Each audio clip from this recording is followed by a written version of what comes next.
Hi, it's Philippa here. I want to talk a little bit about how family therapy works, and in particular how well it works online. Um, this is quite an interesting thing, I think, because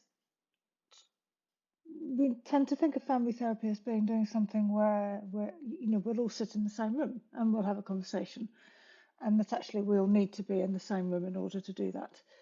Um, and actually, I've found over the years that this is probably the most difficult and least effective way to do it. I always remember when I was training many years ago, someone saying to me, well, if you'd have asked me to sit down and have a conversation with my mother or my father or my sister when times were bad, I would have run away and just said, no way. And I think that kind of sums up very well how a lot of people feel about the prospect of actually having to sit down and have a face-to-face conversation with people about something that's difficult. Um, and so this is where I found that working online works actually incredibly well. If we use Zoom, I'm a new convert to Zoom. If we use Zoom, we it's it's fantastic to use the parallel screens.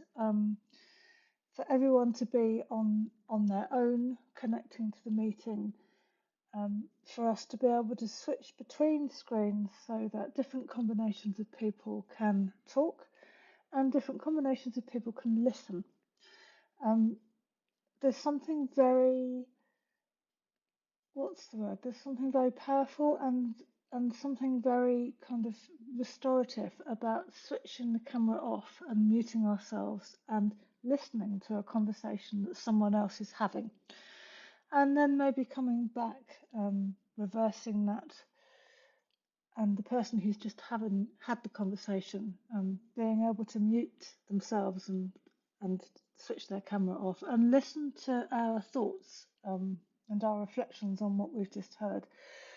And that is a fairly traditional way of doing family therapy in the days when we used to do it with two rooms and a one-way mirror and a camera and this, that, and the other. And it was all terribly complicated and expensive and difficult. And I have just been really, really pleased to find that using video calling, using the capacity to mute and to switch off cameras offers us that opportunity to witness, to listen, to speak, to hear what other people think, to respond, to not be interrupted, to not have to be in the room with someone with whom we're having a difficult relationship at that moment. It's fantastic. And I really recommend that you try it. And I hope that you might, and I hope that we might meet soon. Thank you. Bye bye.